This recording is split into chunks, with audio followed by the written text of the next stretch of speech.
There are many iconic creatures and monsters that we all know and love, but arguably the most iconic is Dracula, and he wouldn't be as iconic if it wasn't for the actor behind him. I'm Censored Sloth, and this is the biography of Bela Lugosi. Born on October 20th, 1882, Bela Lugosi was the youngest of 4 children, but it is known that he dropped out of school at the age of 12 to pursue his acting career. Here he continued acting in theater up until 1914, when he was forced to stop when World War I broke out. In the war, he served in the Austro-Hungarian army, went all the way up to the rank of lieutenant. He was awarded the Wounded Medal for his injuries he got on the Russian front. Not much is clear about the childhood of Lugosi. After he left the military in 1916, he continued to act. Between 1917 and 1918, Lugosi starred in 12 Hungarian films, the first being one called The Colonel. However, due to activism he was a part of, Lugosi was forced to flee his country. He ended up moving to Berlin and continued his acting career. After 7 years in the US, Lugosi got the role he didn't realize was going to change his life. In 1927, Bela Lugosi was cast as Dracula in the play version of the famous book by Bram Stoker. And now, if you're not too fatigued, I would like to discuss the lease on Carfax Abbey. Oh, yes. Everything is in order, awaiting your signature. Bela Lugosi would go on to play the Bloodsucker for 3 years, 1 on Broadway and 2 touring the rest of the country.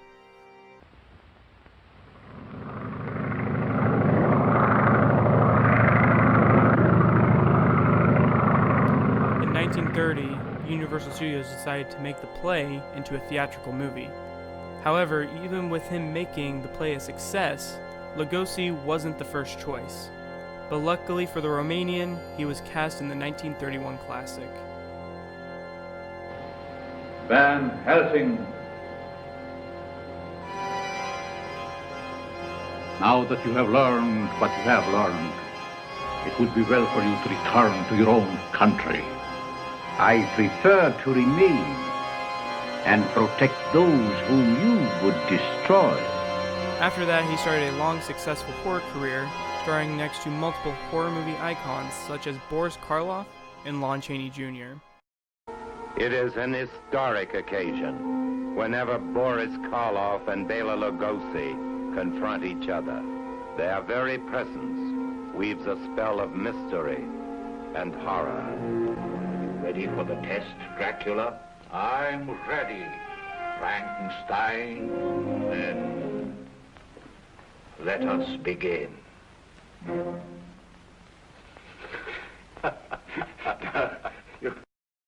Some of these movies will go on to be classics in their own rights, such as 1941's The Wolfman.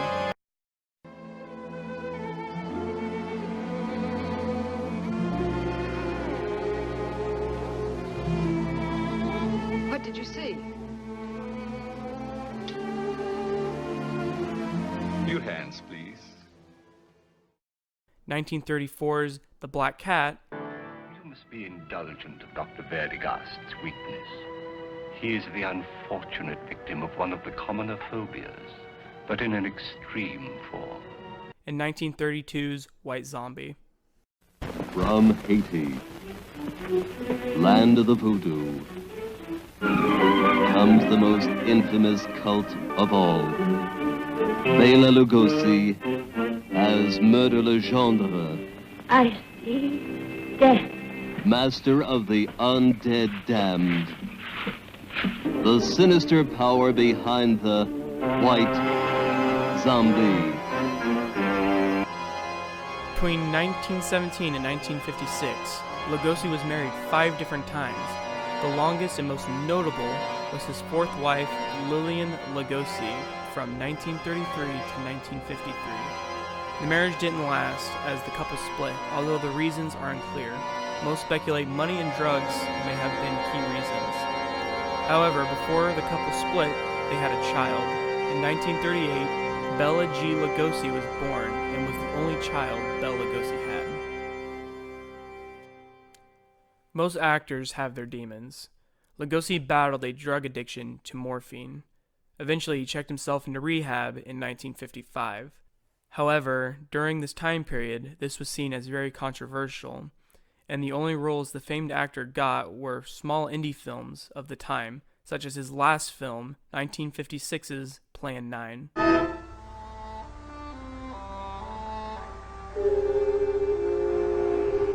The grief of his wife's death became greater and greater agony.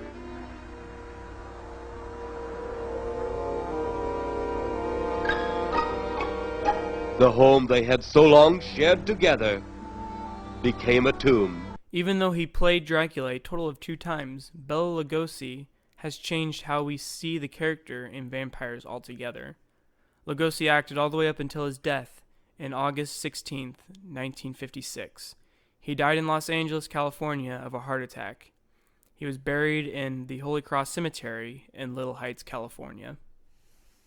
Even though he is typecasted from his first role as Dracula, Lugosi will go on to be one of the greatest actors in horror in film history. Personally, I feel like Lugosi is the most iconic actor in this era of horror. If it wasn't for him, who knows what would have come when it came to these films. He was the one who started it, and he helped make them successful and solidified these characters in pop culture for almost 100 years. I'm Censored Sloth, and thank you for watching. Go subscribe to Benjamin Reinhardt's. Go subscribe to Benjamin Reinhardt's.